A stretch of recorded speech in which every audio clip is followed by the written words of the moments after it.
पर बेगर्ज निस्वार्थ करो, कर्तव्य का पालन करो, लेकिन बिना वजह जो कोई रिश्ता ही नहीं बनता उनके लिए पागल ना बनो, क्योंकि उनके लिए पागल बनोगे तो पागल रह जाओगे, पागल नहीं हो पाओगे। पागल यानी बात को पा जाने वाला, वो तो तभी बनोगे जब अल्लाह सतगुरु मालिक मौला वाहिगुरु के लिए पागल हो जाओगे। किसी आदमी के लिए पागल हो गए तो वास्तव में पागल हो गए। इसलिए प्यार ही करना है तो उस अल्लाह मालिक वाहिगुरु राम से करो, जिसका कभी बिछोड़ा नहीं होता। 100% आप उसकी भक्ति करो, इबादत करो, वो तो आपके अंदर समाया है। बिछोड़ा तो आपने डाल रखा है, उसने तो डाला ही नहीं। वो तो मां के गर्भ में ही आपके अंदर आ गया था। दूर हुए हैं तो आप हुए हैं अपने कर्मों की वजह से, दूर हुए हैं तो आप अपने विचारों की वजह से। वो तो दूर हुआ ही नहीं कभी। चाहे आप पशु थे, चाहे आप गंदगी का कीड़ा थे, चाहे आप रेंग रहे थे, चाहे उड़ रहे थे, भाग रहे थे, वो तो आपके अंदर मौजूद था। यही तो कहता है हिंदू, सिख, ईसाई, इस्लाम धर्म, जर्रे जर्रे में, कण कण में ओम हरि अल्लाह वाहिगुरु राम रहता है। तो वो तो तेरे अंदर पहले से मौजूद है। तू कहता है मैं अकेला हूं, तेरे कर्मों की वजह से तू अकेला है। ना कर बुरे कर्म, मत कर बुरे कर्म। तूने कर्मों की दीवार खींच रखी है, इस वजह से तू अपने आप को अकेला समझता है। वरना अकेला तो तू मां के गर्भ में नहीं था, तब भी अल्लाह ताला वाहिगुरु सतगुरु मालिक तेरे साथ था। और अगर तूने गुरु मंत्र ले लिया है, अल्लाह मालिक का नाम ले लिया है, तो उस दीवार को जो तेरे कर्मों की खड़ी हुई है उसको गिराने के लिए एक तरह से आपने फावड़ा ले लिया, कुंदाल ले ली है। जब मर्जी गिरा दो, ये तो आपके हाथ में है। दो भाइयों में दीवार खिंच जाती है, दो भाइयों में दीवार बन जाती है। क्यों बनती है? बीबी बच्चों की आपस में बनती नहीं। भाइयों भाइयों का तो बना प्यार, लेकिन बहनों की, औरतों की आपस में नहीं बनती, दीवारें खिंच जाती हैं। और पक्की दीवार, मजबूत दीवार, लेकिन प्यार मोहब्बत होने लगे तो फावड़े घरों में होते हैं, कुंदाल घरों में होती है, उठाओ और उनको ढा दो। पर अगर फावड़ा चलाओगे नहीं तो ढहेगी कहां से? सो आपको अल्लाह वाहिगुरु नाम रूपी फावड़ा मिल गया है, कुंदाल मिल गया है, उसको चलाओ जीभा से। हाथों से चलाने की जरूरत नहीं, बॉडी पावर की जरूरत नहीं, सिर्फ दिमागी पावर से, जीभा से, ख्यालों से उस फावड़े को चलाओ। तो अल्लाह वाहिगुरु ओम हरि और आत्मा के बीच की दीवार को गिरने में ज्यादा टाइम नहीं लगेगा और मालिक के दर्श दीदार से आप माला माल हो जाएंगे। पर फिर भी कईयों को अकल नहीं आती, समझ नहीं आती। सब कुछ मालिक ने दे दिया, सब कुछ सतगुरु अल्लाह मालिक सौंप देता है, फिर भी इंसान अगर उसका इस्तेमाल नहीं करता तो इसमें इंसान की कमी है, ना कि उस अल्लाह वाहिगुरु राम की या किसी गाइड की या किसी बताने वाले की कोई कमी है। तो भाई, संत के वचन मखौल नहीं होते। संत पीर फकीर जो बात कहते हैं वो अल्लाह मालिक से जुड़ी होती है। मजाक एक हद तक अच्छा शोभा देता है। जब आदमी हद से ज्यादा गुजर जाता है तो उसकी जिंदगी मजाक बन जाती है। पीर फकीर हाथ जोड़ जोड़ के जो बात कहा करते हैं, अगर आदमी उन बातों को बिना चूंचरा के मान ले तो बढ़िया है। नहीं मानता तो किसी का क्या जाएगा, अपने कर्मों का फल भोगता रहेगा, दुखी होता रहेगा, परेशान होता रहेगा। पर संत परेशान इसलिए होते हैं क्योंकि उनको किसी की परेशानी देखी नहीं जाती।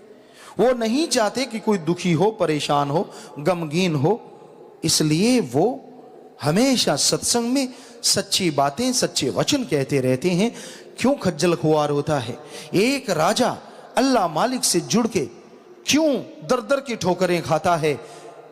अरे, जब किसी का प्रधानमंत्री या राष्ट्रपति से दोस्ती हो तो क्या बाकी के ऑफिसर साहबानों को अलग से खुश करना पड़ेगा? आप जानते हैं दुनिया में नहीं, बल्कि वो ऑफिसर तो आपको हाथ जोड़ेंगे क्योंकि आपका प्रधानमंत्री से दोस्ताना है, राष्ट्रपति से दोस्ताना है। उसी तरह अगर आपका उस राष्ट्रपति प्रधानमंत्री जिसे ओम हरि अल्लाह वाहिगुरु कहते हैं, उससे अगर दोस्ताना हो गया, बाकी देवी देवता तो अपने आप आपके लिए हाथ जोड़ के खड़े रहेंगे। स्वागत है, स्वागत है, स्वागत है, फूलों की बरसात होगी। उस मालिक से जुड़ो तो सही, उसका नाम जपो तो सही, तो अकल के अंधे ना बनो, माना करो, मानने में सुख है।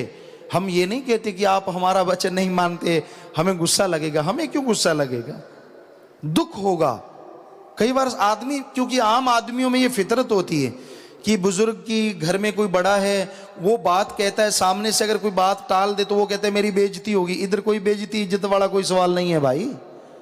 संत की इज्जत है अल्लाह वाहिगुरु राम के हाथ, और जिसके हाथ उसकी इज्जत है उसको क्या जरूरत है किसी की बात का टेंशन करने का। चाहे गालियां निकालो तो भी कोई बेइज्जती नहीं, और वाह वाह करो तो भी कोई इज्जत नहीं, क्योंकि संत इन चीजों से आजाद होते हैं।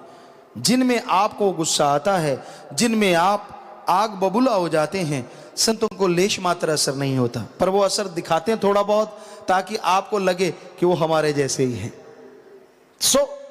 ये मालिक के ख्याल होते हैं, उसकी रजा होती है, उनकी चीजें होती हैं।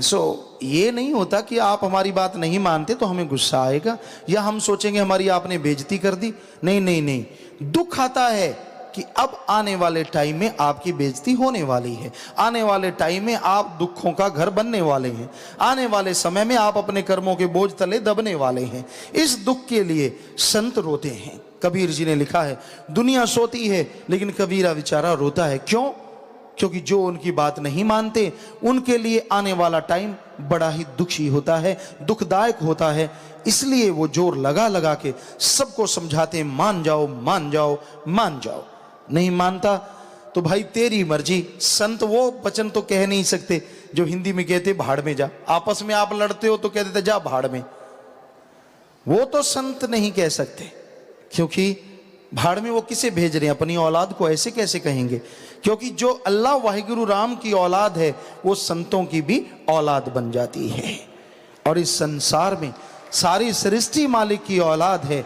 तो इसलिए संत पीर फकीर भी, आप अपनी औलाद के लिए तड़फते हैं ना, जो आप अपने बेटे से प्यार करते हैं, अपनी बेटी से मोहब्बत करते हैं, उसको जरा से भी परेशानी आए तो आप कैसे व्याकुल हो जाते हैं, बेख्तियार आंखों से आंसू आने लगते हैं, आपका दिलो दिमाग काम छोड़ जाता है।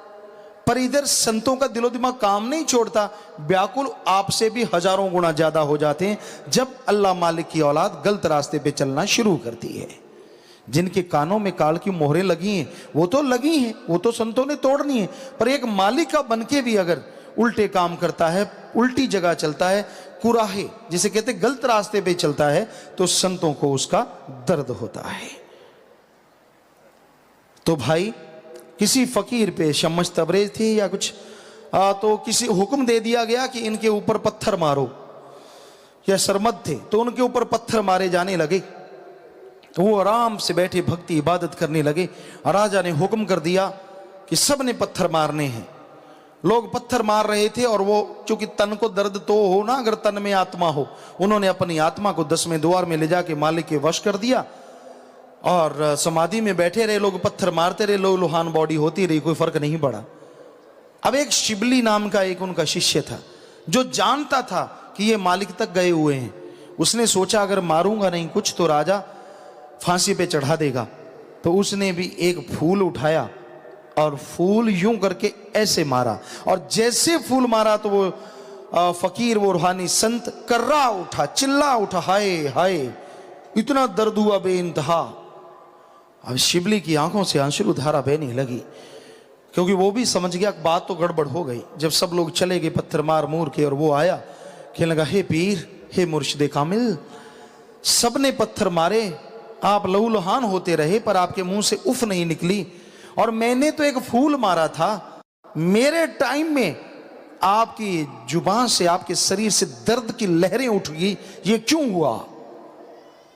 तो गुरु कहने लगे, हे शिबली, वो तो अंधे थे, कानों पे काल की मोहरें, आंखें अंधी थी, उनको पता ही नहीं था रूहानियत क्या होती है, संत क्या है, ये कौन है।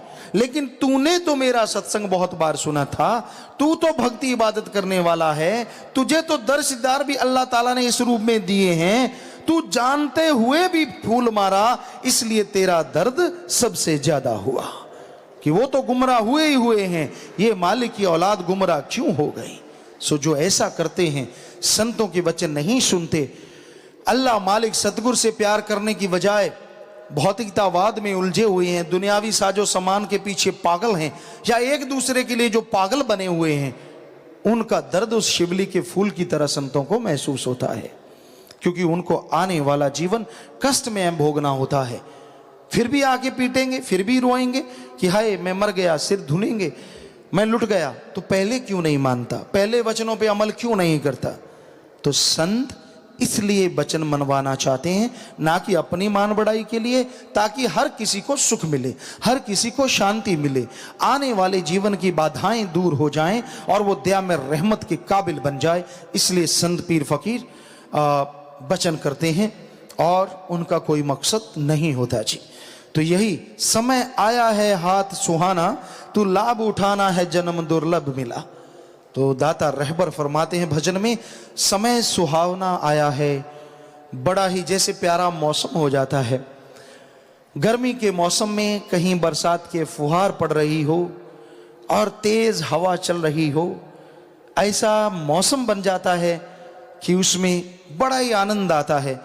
कुदरत प्रेमियों को, कईयों को आनंद क्या खाक आएगा जो सारा दिन पागल, टेंशन, परेशानी, मार काट, ले तेरे की दे तेरे की, उनके लिए मौसम गर्मी का है चाहे ठंडा है, क्या लेना देना है। लेकिन जो कुदरत प्रेमी होते हैं, खास करके मालिक की भक्ति करने वाले, वो कुदरत प्रेमी भी होते हैं। उनको कुदरत की छोटी सी चीज में भी आनंद आने लगता है।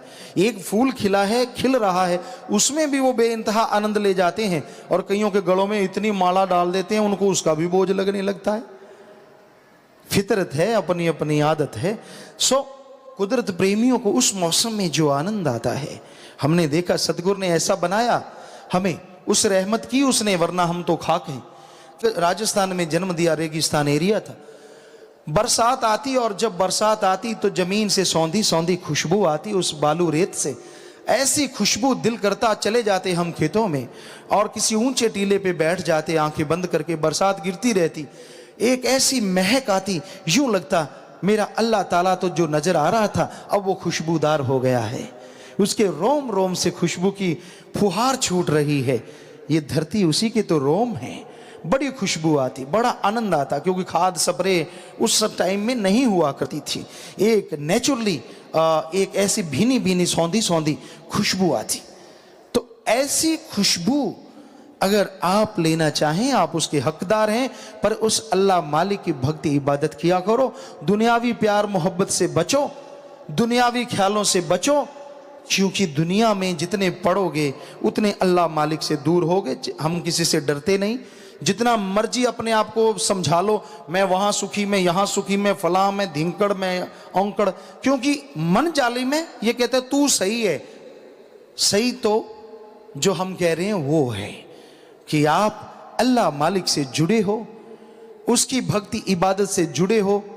चाहे दुनियावी कष्ट आता है, खाने पीने की भी क्यों ना परेशानी आती रही हो, लेकिन उसमें जो सुख यहां वहां मिलेगा वो आप जन्नत में जाके भी राज करने लग जाओ तो भी लेश मात्र हासिल नहीं कर सकते।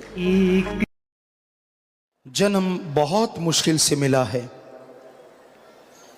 हमारे धर्म शास्त्रों में, सभी धर्मों में लगभग लिखा हुआ है कि मनुष्य शरीर तक आने में आत्मा 84 लाख बार मरी है, जन्म लिया है, और 84 लाख के आखिर में, यानी एक कम कर दें, इतनी बार जन्म मरण के बाद ये मनुष्य शरीर मिला है। और इसमें अल्लाह वाहिगुरु गॉड खुदा रब का नाम लोगे सच्चे दिल से तो जन्म मरण से आजादी है, वरना फिर से जन्म मरण में जाना होगा। हिंदू धर्म में लिखा है आत्मा एक शरीर को छोड़ती है, उससे अगले वाले में चली जाती है, उसको छोड़ती है, उससे अगले वाले में चली जाती है, और यूं जन्म मरण का चक्कर आत्मा के साथ चलता रहता है जब तक कि मनुष्य शरीर ना मिल जाए और इसमें भी भक्ति इबादत करे तो जन्म मरण से आजादी मिले, अदरवाइज अन्यथा फिर से जन्म मरण का चक्कर तैयार है। गुरु सहवान में इस बारे में लिखते हैं 84 लाख पर मतियां दुर्लभ जन्म पायो, नानक नाम संभाल तू 100 दिन नेड़ा आयो। वही अर्थ है, वही मीनिंग्स है, वही सब कुछ कि जन्म मरण का चक्कर लगाने के बाद 84 लाख शरीरों में बिल्कुल आखिर में ये मनुष्य शरीर मिला है। इसमें मालिक को याद कर ले, मालिक की भक्ति इबादत कर ले, वरना फिर से जन्म मरण में चली जाएगी जीवात्मा। तो मालिक का नाम लेने में दिक्कत क्या है? कई बार माता बहनें भाई बुजुर्ग ये कहते हैं, गुरुजी पिताजी हमसे नाम जपा नहीं जाता। क्यों भाई, कुल्हाड़ी चलानी है क्या? जपा नहीं जाता, बताओ क्या दिक्कत है? आप कमजोर हो तो भी जप सकते हो, ताकतवर हो तो भी जप सकते हो, सोने जा रहे हो तो भी जप सकते हो, खा रहे हो तो भी जप सकते हो, कहीं घूम रहे हो तो जप सकते हो। इसमें जपा क्यों नहीं जाता? हमने पूछा खाना खा लेते हो? कहते जी वो तो छोड़ते नहीं 2 टाइम। सोते हो? कहते वो भी। नहाते हो? कहते वो भी। कमाल है, बाकी सारे काम आपसे हो जाते हैं, एक नाम ही नहीं जपा जाता। क्यों क्यों नहीं जपा जाता? आप सत्संग सुनते हो? कहते जी हाँ। नाम ले रखा है? जी हाँ। तो फिर सिमरण करने में जुबान सही सलामत है? सही है। ख्याल में विचार चलते हैं तो बस फिर तो सुमरण के विचार ही चलाने। नहीं जी नाम जप के देखा बनता नहीं। अरे बने ना बने तू जपता रहे, जब बनेगा तो बन जाएगा। बस मन ने झांसा दे देना है, तेरा कौन सा बन गया छोड़ दे। और आदमी छोड़ के कहता हा ऐसा लगता है जैसे 1 क्विंटल वजन उतार दिया उस शरीर में से। तो ये मन के झांसे हैं, बहानेबाजी है। सिमरण बने ना बने, आप सिमरण करो ही करो तो एक दिन बनेगा ही बनेगा। सो ये बहाने से ना बनाया करो, मैं सिमरण तो करता हूं, मेरा बनता नहीं, मेरा चलता नहीं। चलेगा पर वो आपके अनुसार नहीं चलेगा। वो जब चाहेगा तब वो चलेगा, जब आपका शरीर उसके काबिल बन जाएगा तो चलेगा। तो क्या, वो तो दौड़ेगा, राम नाम तो अपने आप चलेगा। कई सत्संगी अभ्यासी जीव बताते हैं, पिताजी हम जब राम नाम जपने लगते हैं तो पहले पहले दिक्कतें आई, मन ने रोका, बहुत कुछ किया, लेकिन जब एक सीमा क्रॉस कर गए बड़े नजारे आने लगे। कहते अब जरूरत ही नहीं पड़ती, अब उठते हैं, उठते ही सुमरण चल पड़ता है ऑटोमेटिकली अपने आप उनसे ईर्ष्या तो करोगे। वो एक पंजाबी में लिखा होता है, ट्रकों के पीछे मचदा क्यों है, रीस कर रीस। सो कहने का मतलब जलो मत, करना है तो बराबरी करो, और राम नाम जप के बराबरी करो, और क्या चाहिए। इसमें कंपटीशन करो अगर करना है तो, लेकिन जलो मत, क्योंकि जलने से तो जो थोड़ा बहुत पहले वाला किया वो भी खत्म हो जाएगा। तो ऐसे हैं वो लोग। वो कहते हैं जब लेटता हूं तो आपका सुमरण चलता है, काम धंधा करते हैं तो सुमरण। कहता है यूं लगता है जैसे मैं उड़ता जा रहा हूं, बस लगता ही नहीं कि पांव जमीन पे पड़ते हैं, लगता ही नहीं कि मैं इस भौतिकतावाद में जी रहा हूं। यूं लगता है कोई स्वर्ग जन्नत से बढ़ के नजारे हैं, यहां के मैं नजारे ले रहा हूं और जिंदगी एक बहार की तरह जी रहा हूं। तो ऐसे भी आप सोचते हो कितने को लोग होंगे, क्योंकि इच्छा होती है ना। अभी हम मैसूर में सत्संग कर रहे थे तो एक बच्चे ने पूछा, गुरुजी, चाहे उसका पूछने का वे कोई भी हो, कहता गुरुजी अगर तीसरा द्वार खुल जाएगा तो मेरे दोस्त को पता तो नहीं चलेगा ना। वो वाली बात है, कईयों को होता। कितने को होंगे पिताजी ऐसे लोग? तो लाखों में है भाई, हजारों में नहीं, लाखों में है जो ऐसे नज़ारे लूट रहे हैं। पर वो ना आगे आने की चाह रखते हैं, ना मान बढ़ाई की चाह रखते हैं। जैसे एक अभिलाषा, या हम पढ़ा करते थे फूलों की अभिलाषा, इच्छा क्या है वो। उस हमारे ज़माने में एक कविता हुआ करती थी राजस्थान में, फूलों की अभिलाषा। तो वो कहते हैं मैं कहीं भी नहीं चढ़ना चाहता, ना मैं किसी देवता के गले की माला बनना चाहता हूँ, ना मैं किसी और की माला बनना चाहता हूँ यहाँ वाह वाह होता हो, ना मैं किसी के ऐसे गुलदस्ते में सजना चाहता हूँ। फूल की अभिलाषा किसी कवि ने लिखा था। वो कहता मुझे उस रास्ते डाल दीजो यहाँ देश की कुर्बानी करके जो शहीदों का यात्रा निकल रही हो, शब यात्रा हो, मुझे उनके उस रास्ते में डाल देना। हे माली मुझे तोड़ लेना। तो एक देशभक्ति का जज्बा फूलों के अंदर दिखाया गया था। पर अगर रूहानियत के अनुसार कहें तो फूलों की अभिलाषा यहीं तक सीमित नहीं। वो कहते हैं मुझे उस राह पे जरूर डालना जो इस घोर कलयुग में भक्ति इबादत करके मालिक से ओढ़ निभा के चले जाते हैं। वो फूल डालने की जरूरत नहीं पड़ती, देवी देवता भी फूलों की उन पे बरसात करते हैं। उस जीवात्मा का दोनों जहां में जय जयकार होता है। तो इसलिए हम आपसे कहते हैं कि वो जन्म मुश्किल से मिला है, 84 लाख आवागमन का चक्कर लगा के इसे यूं ही बर्बाद मत कीजिए, सिर्फ बातें कर करके या भौतिकतावाद में उलझ के या आपसी प्यार मोहब्बत में खो के कहीं जीवन बर्बाद ना कर लेना। बड़ा ही बेशकीमती जिंदगी मिली है, इसमें मालिक को याद किया करो, उसकी भक्ति इबादत किया करो, तो उसका रहमो करम आप पे जरूर बरसेगा जी। है यह प्रभु मिलने की वारी जी, तूने कभी ना बात विचारी जी, जन्म मरण का चक्कर मुकाना तू लाभ उठाना। इस बारे में लिखा है, मनुष्य जन्म दुर्लभ है और मालिक के मिलने का समय है। जो काम हम करते हैं वो सब शरीर के साथ संबंध रखते हैं। इनमें से हमारी आत्मा के काम आने वाला कोई भी नहीं। इसके काम आने वाली चीज़ केवल साथ संगत है, जिससे नाम की प्राप्ति होती है। इसलिए मनुष्य जन्म को मालिक की भक्ति में लगाकर इससे लाभ उठाओ।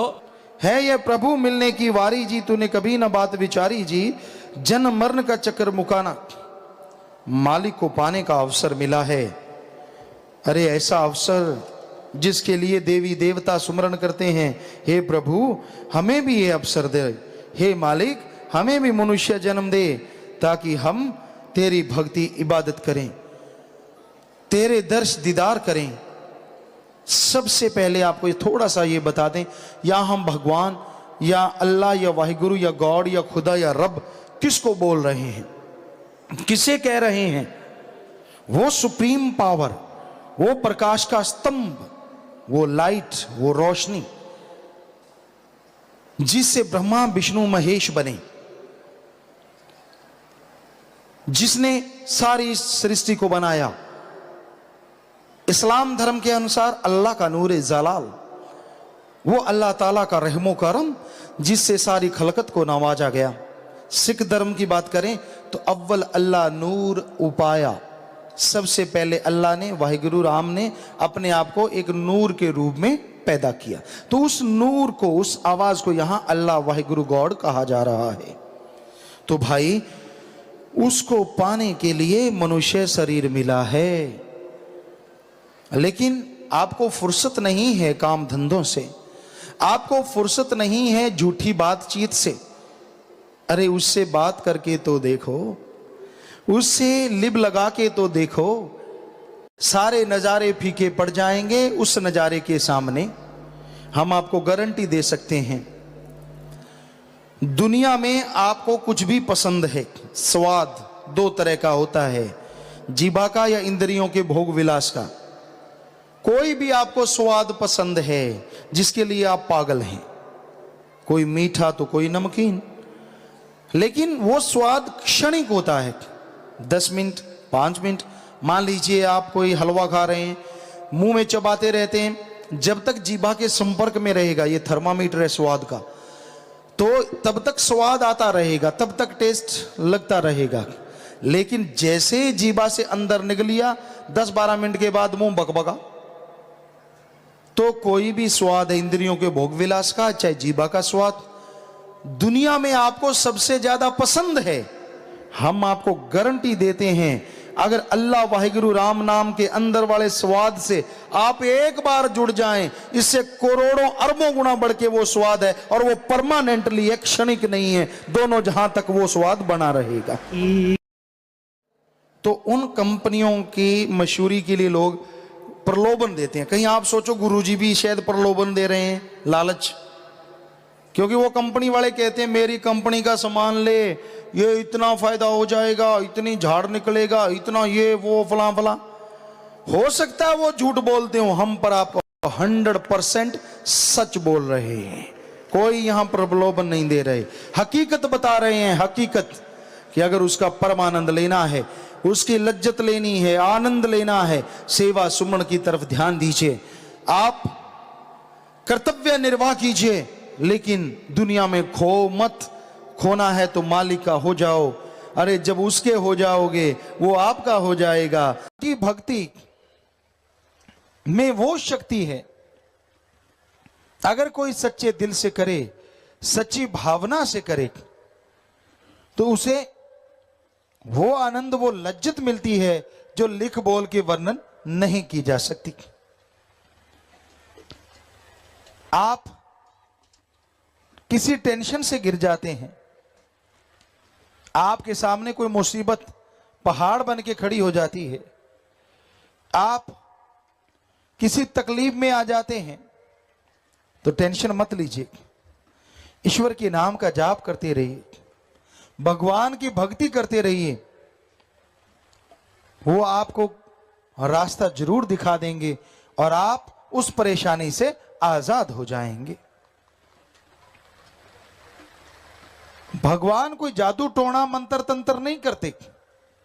जब आप भगवान का, अल्लाह राम का, गॉड वाहिगुरु ईश्वर का है, तो वो एक नाम अलग अलग है भाषा के अनुसार, उसका नाम जपते हैं, गुरु मंत्र भक्ति इबादत करते हैं, तो वो आपके शरीर को अंदर से पावर देता है, आत्म बल देता है, रूहानी शक्ति देता है, और उस आत्म बल से, उस रूहानी शक्ति से आपके सोचने की शक्ति डबल हो जाती, दुगनी हो जाती, चौगनी हो जाती। ईश्वर का नाम लेने से पहले जो समस्या थी, जो परेशानी थी, जिसका हल आपको नहीं मिल रहा था, जैसे भक्ति करते हैं, दिमागी शक्ति बढ़ने से आपके अंदर ही उस समस्या से निकलने का हल मिल जाता है और आप टेंशन फ्री हो जाते हैं, समस्या से लाचार नहीं बल्कि समस्या पे जीत हासिल कर लेते हैं। कौन नहीं चाहता सुख शांति की जिंदगी जीना? कौन नहीं चाहता परमानंद लज्जत लेना? लेकिन वो लज्जत, वो आनंद मिले कैसे? वो लज्जत, वो आनंद अगर आप लेना चाहें, ना घर छोड़ना है, ना परिवार छोड़ना है, ना पैसा लगाना है, और ना ही अलग भाषा सीखनी है। जो भी भाषा बोलते हो अच्छी बोलो, बोलते रहो, गाली गलोच मत करो। घर परिवार में रह के कर्म करते हो, अच्छे कर्म करो, ठगी बेईमानी भ्रष्टाचार ना फैलाओ। साथ में ओम हरि अल्लाह राम का नाम लेते रहो। खेतीबाड़ी वाले भाई, किसान भाई, हल जोत रहे हो, ट्रैक्टर पे बैठे हो, तो राम राम जपते रहो। जीभ से कौन सा क्लच ब्रेक दबाना है बताओ? आप बस में सफर करते हो, जीभा से राम राम जपते रहो। पढ़ने वाले बच्चे स्कूल तक जाते हो, जा ही रहे हो, तो जीभा से राम राम जपते जाओ। जो पढ़ोगे दिमाग में आएगा भी बढ़िया, और पेपरों में नंबर भी बहुत बढ़िया आएंगे। हमने अजमाया, लाखों बच्चों ने अजमाया। माता बहनें हैं, घर में खाना बनाती हैं। जब आप घर में खाना बना रही हैं, तो खाना बनाते बनाते जीभा से, ख्यालों से राम का नाम जपो। माता बहनों, भगवान ने आपको तो बहुत बहुत बहुत शक्ति दी है, कमाल की शक्ति, गजब की शक्ति, कि आप खाना अगर राम नाम का जाप करके बनाओगी, तो जो उस खाने को खाएगा वो भी भगवान की भक्ति में लगेगा, उसके अंदर भी सुख शांति आएगी। यानी अगर माता बहनें घर में खाना सुमरण करके बनाएं, नाम का जाप करके बनाएं, घर में अगर कोई नशा करने वाला है तो नशा छोड़ देगा, लड़ाई झगड़ा करने वाला है तो लड़ाई झगड़ा छोड़ देगा, अरे अगर बीमार है तो उसे कोई ना कोई दवा जरूर लगेगी, क्योंकि जैसा खाओ अन्न वैसा होए मन। इतनी बड़ी ताकत भगवान ने सौंपी। जो भी घर में खाना बनाता, चाहे भाई चाहे बहन, तो इतना आसान तरीका, इतना बढ़िया तरीका कि आप चलते बैठ के लेट के काम धंधा करते किसी भी तरह से ईश्वर का नाम लेते रहें, उसका फायदा होगा, उससे आपका भला होगा ही होगा। तो राम नाम का जाप, मालिक की भक्ति इबादत का जाप इंसान को सुख शांति देता है। और आपको बता दें, राम नाम अगर आप जपते हैं कहीं भी आपको डर नहीं लगता। एक बार हमें किसी ने बोला था कि गुरुजी एक किला है राजस्थान में, भूतों वाला किला, पता नहीं कुछ ऐसा नाम बताया था, कि आप उसमें जाना। लोग कहते हैं वहां भूत होते हैं, रात को कोई घूमता ही नहीं, शायद भानगढ़ का किला, कि बड़े भूत हैं उसमें, आप जरूर जाना। खड़े होके किसी सज्जन ने 3-4 लाख लोगों में से किसी एक ने बोला था। और आपको बता दें, हम रात रात वहीं घूमते रहे, कुछ भी नहीं था वहां, और कोई भूत नहीं है। चाहे आप सारे चले जाना, हम आपको गारंटी देते हैं। हाँ, लंगूर ने छलांग मार दी और आपका हार्ट अटैक हो गया, वो तो बात अलग है। लंगूर बहुत है, बंदर बहुत है, लेपर्ड हैं, सब कुछ है, लेकिन भूत वहां नहीं है, ये हम आपको गारंटी देते हैं। बाकी पता नहीं किसी का। रात को ये हो जाता है जी, वहां तो भूत खा जाते हैं जी, ऐसा होता है जी। अरे कुछ भी नहीं है, ऐसे ही झूठ पे झूठ, झूठ पे झूठ, बातों पे बातें, कहानी पे कहानी। ये साइको होता है, साइको।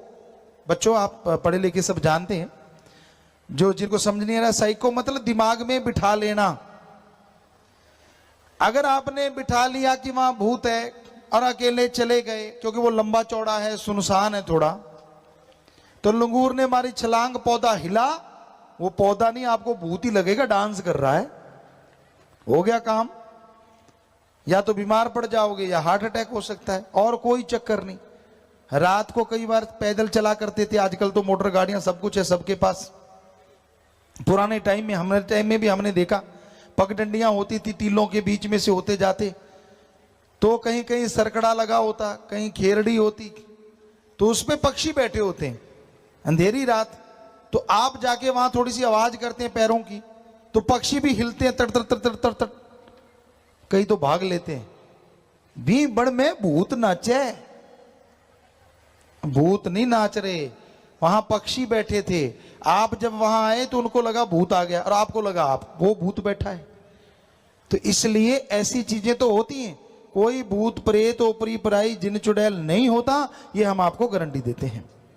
इस धरती पे कोई भूत प्रेत ओपरी पराई जिन चुड़ैल नहीं। कहीं और भी नचता है तो हम वहां भी जाएंगे, बताओ कहां और भूत है, सब निकाल देंगे, फिक्र मत करो। कौन से निकाल देंगे? भ्रम भूत, दूसरा तो होता ही नहीं, सिर्फ भ्रम भूत होता, वो भी निकाल देंगे भगवान की कृपा से।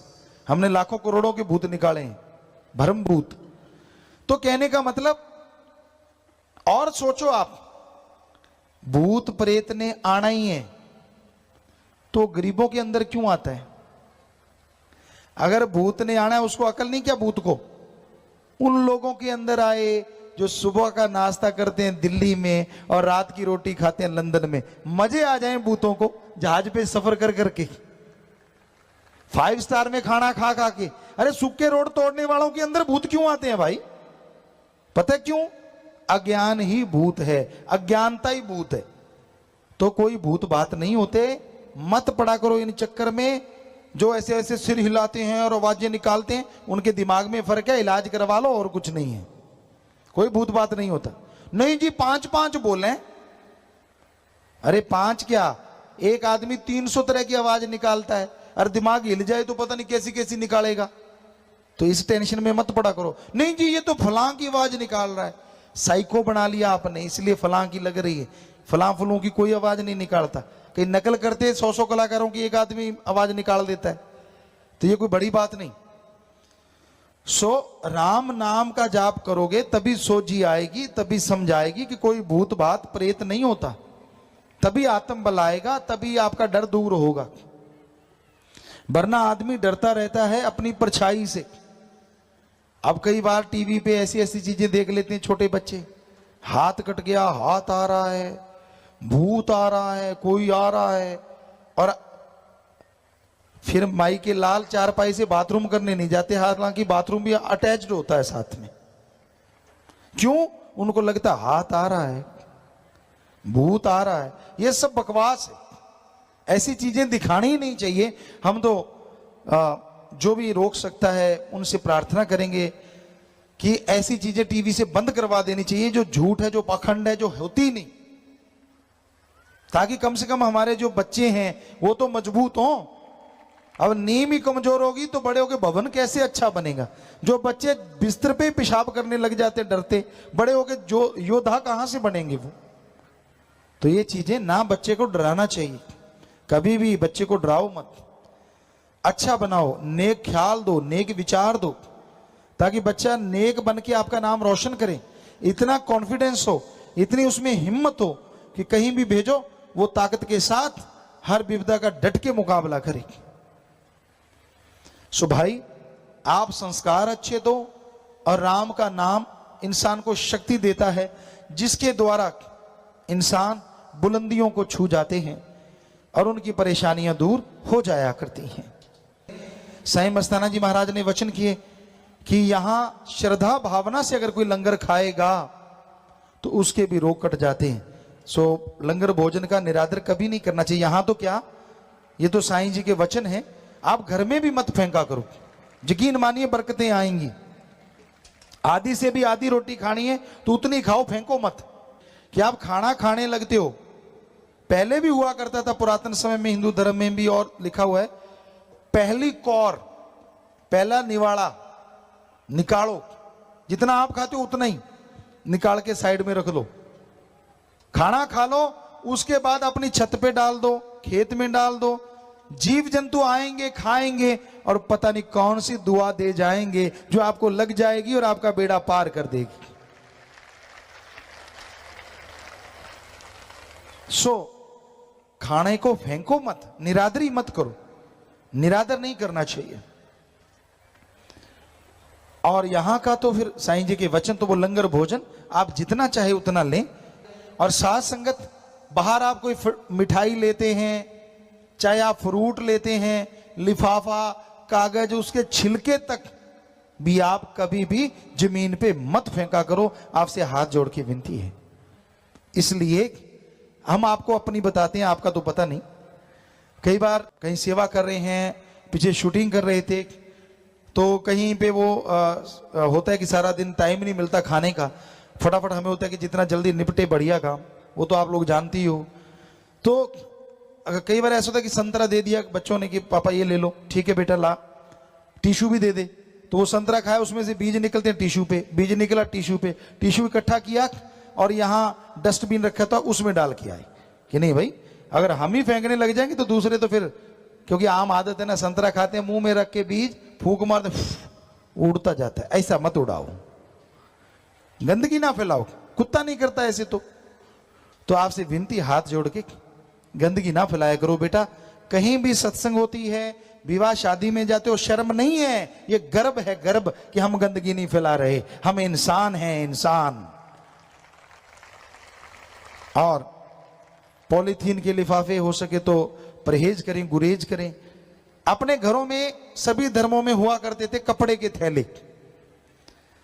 अगर गरीब हैं आप, तो आपका कपड़ा फट रहा है, फटने से पहले जैसे थोड़ा सा बच गया, बस कपड़ा तो बना ही पड़ा है, थैला तो कुर्ता है या टी शर्ट नीचे से सिल दो, ऊपर 2 तणी लगा दो, बन गया थैला। और ऐसा थैला जो दुनिया में प्रदूषण नहीं फैलाएगा, लोगों को संदेश देगा, हम वो देश वाले हैं जो पूरी दुनिया के गुरु कहलाते हैं। सिखाइए दुनिया को, क्योंकि पॉलीथीन जो है, इसमें सामान ज्यादा देर पड़ा रहे तो खाने वाले सामान में केमिकल आता है जो आपके लिए डेंजर। बाद में पॉलीथीन फेंक देते हो, गऊ खाएगी, पशु खाएगा, वो मर जाएगा। नहीं तो पड़े रहेंगे तो उसमें धूप से केमिकल निकलते जाते और हवा से वहां से गुजरने वालों को कोई ना कोई रोग देते हैं। इसलिए ये चीजों से परहेज कीजिए। पानी को बचाइए। आप ब्रश करते हैं, टोटी खोल दी और ब्रश चल रहा है, माई के लाल गीत गा रहे हैं और ब्रश चल रहा है, दे तेरे की ले तेरे की, करो करो कोई बात नहीं, ब्रश जितना मर्जी करो, पर एक गिलास भर के रख लो तो अच्छा नहीं। टोटी बंद कर दो, गिलास भर के रख लो, गाते रहो गीत, चाहे आधा घंटा, हमें क्या, पर पानी तो नाश नहीं होगा ना। इसी तरह हमने लोगों को बताया, आपको भी बताते हैं, जो शहरवासी हैं खास करके, कहते गुरुजी हम सब्जियां घर में कैसे पैदा कर सकते हैं? बड़ा ही आसान है, गमलों में लगा लो। नहीं तो पानी पीते हो ना बोतल, गरीब आदमी भी, कहीं से अच्छी मिट्टी भर लो, थोड़ा सा गोबर की खाद डाल दो और बोतल को ऊपर से काट दो, 2 धागे बांध लो, उसके अंदर एक बीज लगा दो, डेकोरेशन की डेकोरेशन और सब्जी की सब्जी, हो गया काम। बहुत ऐसे दुकानदार कर रहे हैं, कहते गुरुजी बचा दिया, हमें तो घर की सब्जी खाने को मिली, पता ही नहीं था कि ऐसे भी सब्जियां हो जाती, क्योंकि उसमें एक बेल लगा दी लौकी की, लौकी लौकी लौकी लौकी ढेर लग जाएगा। तो ये आप कर सकते हैं, प्रदूषण भी नहीं फैला और फायदा भी कितना हो गया। तो ये हमें जरूरी है आज के समाज में कि गंदगी उठाने हम जाते हैं तो गंदगी बिखेरे भी ना, ये पूरा ध्यान दिया करें, ये पूरा ख्याल रखा करें। जैसे डिस्पोजल के कप वगैरह आपको दिए जाते हैं तो उसको इकट्ठा कर लें, एक निशानी भी बन गई, फकीर की निगाह पड़ती है वो निशानी बन जाती, साथ ले जाइए। कहीं डेकोरेशन उसका कोई डेकोरेट कर लीजिए आप, उस पर कोई कागज का या फूल बना लें या छोटा सा गमला बना लें। राजस्थान में हमें सिखाया जाता था, हम जब पढ़ा करते थे कि कैसे कागज से फूल बनाने हैं, कैसे छोटे से गिलास को डेकोरेट करके उसको गमला बनाया जा सकता है। तो आप कुछ भी कर सकते हैं, उस पर ऊपर पेंट कर सकते हैं और उसको संभाल के रख लें, गंदगी भी नहीं बिखरी और घर की डेकोरेशन भी हो गई, फ्री की फ्री, पैसा लगा ही नहीं। तो उसी चीजों से बहुत सा काम, जितने भी सेवादार हैं वो भी ध्यान जरूर दिया करें कि गंदगी फैलानी नहीं, रोका करें और आप भी ना फैलाया करें। टॉफी खाते हैं, रैपर अगर जेब में डाल लोगे तो कोई फर्क नहीं पड़ने वाला, बाद में जाके डस्टबिन में रख देना बस। तो प्यारी साथ संगत जियो, छोटी छोटी बातें हैं जो जीवन में बड़ी सुखदायक होती हैं, फलदायक होती हैं, इनको मानना चाहिए, इन पे अमल करना चाहिए और साथ साथ राम का नाम जपते रहना चाहिए। भक्ति में वो शक्ति है जो इंसान को इंसान से भगवान तक ले जाती है। भक्ति में वो शक्ति है जो सारे डर गम चिंता मिटा देती है। भक्ति में वो शक्ति है जो भगवान से मिला देती है। भक्ति में वो शक्ति है बिगड़े काम बना देती है। अरे भक्ति में वो शक्ति है बंजर बियाबान में फूल खिला देती है, फल लगा देती है। भक्ति में ये शक्ति है। श्रद्धा होनी चाहिए। गुरु के वचन जो मानते हैं, ना इस जहान में दुख ना उस जहान में दुख। जो नहीं मानते, इधर भी दुखी और उधर भी दुखी। वचन मानो, माने की गति कहीं ना जाए, ना माने पीछे पछताए। किसी से इतना प्यार ना करो कि उसके बिना जीना दूभर हो जाए, और किसी से इतनी नफरत ना करो कि आने वाले टाइम में फिर से प्यार करना पड़ जाए। क्या पता आप किसी को बुरा कहते जा रहे हो, बुरा कहते जा रहे हो, और उसने कुछ ऐसा अच्छा कर दिया कि आपको थूक के चाटना पड़ेगा, यार मैं तो इसको बुरा कहता, इसने अच्छा कर दिया। और इतना अंधा प्यार मत करो कि उसके बिना खाना हजम ना हो, जिंदगी में सुखी नहीं रहोगे। इतना ही प्यार करना है तो अल्लाह वाहिगुरु राम से करो, जो कभी अकेला नहीं छोड़ता, हर समय हर जगह आपके साथ रहेगा। वो अंदर है, बाहर है, कण कण में है, जर्रे जर्रे में है। वो ईश्वर, वो राम, उससे प्यार करो। बंदे से करोगे तो भरना पड़ेगा भाई।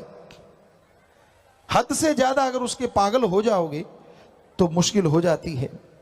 इसलिए एक हद, एक लिमिट होती है, लिमिट तक एक दूसरे से प्यार करो। जब लिमिट क्रॉस होती है तो आदमी सुखी नहीं रहता, क्योंकि कोई ना कोई वक्त आता है जब आदमी का बिछोड़ा होता है। कोई ना कोई वक्त आता है जब आपसी विचार नहीं मिलते। कोई ना कोई वक्त आता है जब दोस्ती मित्रता टूटती है। कोई ना कोई वक्त आता है जब ये दुनिया छूटती है। एक चला गया, एक यहां रह गया। जो रह गया वो तड़पता है उसकी याद में, चला गया वो तो चला गया। क्यों इतना किया? पता ही है कि जब फानी दुनिया है, लासानी दुनिया है, यहां से तो जाना ही होता है, तो फिर क्यों इतनी मोहब्बत? हाँ, मोहब्बत इतनी ही करनी है अपने पीर फकीर से करो, जो अपने से नहीं अल्लाह से आपको जोड़ देगा, राम से आपको जोड़ देगा, और फिर कोई काम आपका रुकने नहीं पाएगा। भगवान आपका काम खुद आके करने लग जाएंगे, खुशियां आपकी झोलियों में भरने लग जाएंगे। फकीर बेगरज मोहब्बत सिखाते हैं, निस्वार्थ। जो निस्वार्थ प्यार करते हैं वो भगवान को पा लेते हैं। जो निस्वार्थ भावना से चला करते हैं उनकी झोलियां खाली नहीं होती। और जो कोई ना कोई स्वार्थ जचा लेते हैं उन्हें तकलीफें आया करती हैं। तो भाई हम कहते हैं सबसे प्यार करो बेगर्ज निस्वार्थ भावना से। हाँ, जो आपके रिश्ते हैं उनके प्रति वफादार रहो। पति पत्नी का रिश्ता जायज, माँ बाप का रिश्ता जायज, बहन भाई का रिश्ता जायज, और जो रिश्ता है उसी के अकॉर्डिंग रिश्ता रखो, गलत रिश्ता ना बनाओ। अगर उसी के अकॉर्डिंग आप रिश्ता रखते जाएंगे, आगे बढ़ते जाएंगे, तो वो रिश्ते भी आपके लिए सुख देंगे, आपको खुशबू देंगे। और रिश्तों की हदें पार कर जाओगे तो भाई जिंदगी में फिर दुख परेशानियां आती रहती हैं। इसलिए रिश्तों की सार को समझो, रिश्तों को समझो, रिश्तों का मतलब क्या होता है। कोई भी गलत रिश्ता अपनाता है उसको परेशानी आती है, वो तकलीफ में रहता है। तो भगवान का नाम लेना, ईश्वर की भक्ति करना, अपने आप में एक ऐसा रिश्ता प्रभु से बनाना है जो कभी टूटने वाला नहीं। सेवा सुमरन करना एक ऐसा रिश्ता है जो आने वाली पीढ़ियों की झोलियां भरता रहता है। इसलिए सेवा सुमरन किया करो, भक्ति किया करो। रास्ते पे कोई तड़पता हुआ घायल मिलता है, उठा के हॉस्पिटल ले जाओ, नर सेवा नारायण सेवा, उसकी सेवा की समझो भगवान की सेवा की। किसी बीमार का इलाज करवा दो, अरे भूखे को खाना नहीं मिलता खाना खिला दो, प्यासे को पानी पिला दो। यकीन मानिए ये कर्म वो कर्म हैं जो ईश्वर के नजदीक ले जाते हैं। ये कर्म वो कर्म हैं जो भगवान की खुशियां दिलाते हैं। ये कर्म वो कर्म हैं जो रिश्तों में भी रेगिस्तान में फूल खिला देते हैं। इसलिए बेगर्ज प्यार कीजिए, गर्जी प्यार में डूब ना जाएं। आज दुनिया में गर्ज है, मां से बेटे को गर्ज, वो दूध पीता है। जैसे गर्ज खत्म, प्यार काफी खत्म। बड़ा होता गया, खिलौने लेने हैं, वो गर्ज। और बड़ा हुआ किताबें लेनी है, पढ़ाई में छुट्टी लेनी स्कूल से, वो गर्ज। और बड़ा हो गया, और बड़ा हो गया, शादी हो गई, बच्चे हो गए, कैसी मां कैसा बाप। आज के कलयुग में रिश्ते पल में टूट जाते हैं। तो ये रिश्ते ऐसे मत बनाइए। गर्जी है संसार। बेप्रवाजी ने एक पंजाबी में भजन शायद लिखा है, गर्जी है संसार पोड़िया ना कर तू प्यार, कि ये संसार गर्ज से बधा है। जब तक गर्ज है, जब तक स्वार्थ है, आपको प्यार करेंगे, आपका सत्कार करेंगे, और जैसे गर्ज खत्म हो गई, मैं कौन और तू कौन, कोई बात नहीं पूछता। इसलिए रिश्ते के दायरे में रहिए, रिश्तों के नियम में रहिए, रिश्तों को तोड़िए मत, रिश्तों से खेलिए मत। खेलोगे तो समय आपसे खेलेगा। शुद्ध भावना रखिए, पवित्र रिश्ते बना के रखिए। जैसा आदमी खुद होता है ना, वैसा सामने वाला दिखता है। इसलिए गलत रिश्ता ना बनाओ, बुरी सोच ना सोचो, अच्छी सोच सोचो, भली सोच सोचो। किसी को गलत बोलो ना। तीर कमान से, शब्द जुबान से जब निकल जाते हैं तो वापिस नहीं आते। तीर तलवार का जख्म भर जाया करता है, पर जुबान का जख्म हमेशा हरा रहता है। किसी ने आपको गालियां दी, किसी ने आपको बुरा कहा, जैसे वो आदमी सामने आएगा, जो बुरा कहा वो जख्म हरा हो जाएगा। उसे याद आएगा, यार इसने मुझे गालियां दी, इसने मुझे बुरा कहा। इसलिए दिल ना किसी का दुखा ना रे भाई, दिल ना किसी का दुखा, राम नाम गुण गा रे भाई, राम नाम गुण गा। मीठा बोलो, प्यार से बोलो। आपको बात नहीं जचती, कोई बात नहीं। अच्छा नहीं लगता, कोई बात नहीं, किनारा कर लें। लेकिन गालियां देना, बुरा बोलना गलत। प्यार से बर्ताव कीजिए, सत्कार कीजिए बड़ों का, छोटों से प्यार कीजिए, पर निस्वार्थ कीजिए। स्वार्थ अपना पूरा करना है तो अपनी हिम्मत से कीजिए। बच्चों का पालन पोषण करना है, आप घर के मुखिया हैं तो आपका फर्ज है कड़ा परिश्रम करके अपना वो स्वार्थ पूरा करो, पर कुछ समय परमार्थ के लिए भी निकालो। यानी 7 दिन में 1 दिन 2 घंटे दीन दुखियों की सेवा के लिए भी निकालो, बाकी अपने परिवार को दो। क्योंकि वो 2 घंटे जो आप दीन दुखियों की मदद में लगाएंगे, आपको अकल नहीं, असल में वो आपके परिवार के सबसे ज्यादा काम आएंगे, वो जो 2 घंटे आपने लगाए हैं। क्योंकि किसी का भला करोगे, भगवान आपका भला कर देंगे, भगवान आपकी झोलियां भर देंगे। इसलिए भला करना सीखिए। हम कभी किसी को गलत तमीज नहीं सिखाते, हम कभी किसी को गलत बात नहीं सिखाते। हम सबको सिखाते हैं आपस में बेगर्ज प्यार कीजिए, प्रेम करो आपस में भाई, प्रेम में राम समाया है, प्रेम रूप में बैठा घट घट, प्रेम से ही प्रभु पाया है, प्रेम से ही प्रभु पाया है। सो निस्वार्थ भावना से प्यार करो, सबका सत्कार करो, सबका भला करो, अच्छे कर्म करो। गलत रास्ते पे चलने वाले को हाथ जोड़ के रोको, प्यार से रोको, सत्संग में लाके रोको। और जो राम नाम दिलवाते हैं, जो बुराई से जुड़े लोगों का नशा छुड़वा के, बुराइयां छुड़वा के भगवान से जोड़ देते हैं, भगवान उनके घर में बरकतें भेज देते हैं, खुशियों से लवरेज कर दिया करते हैं।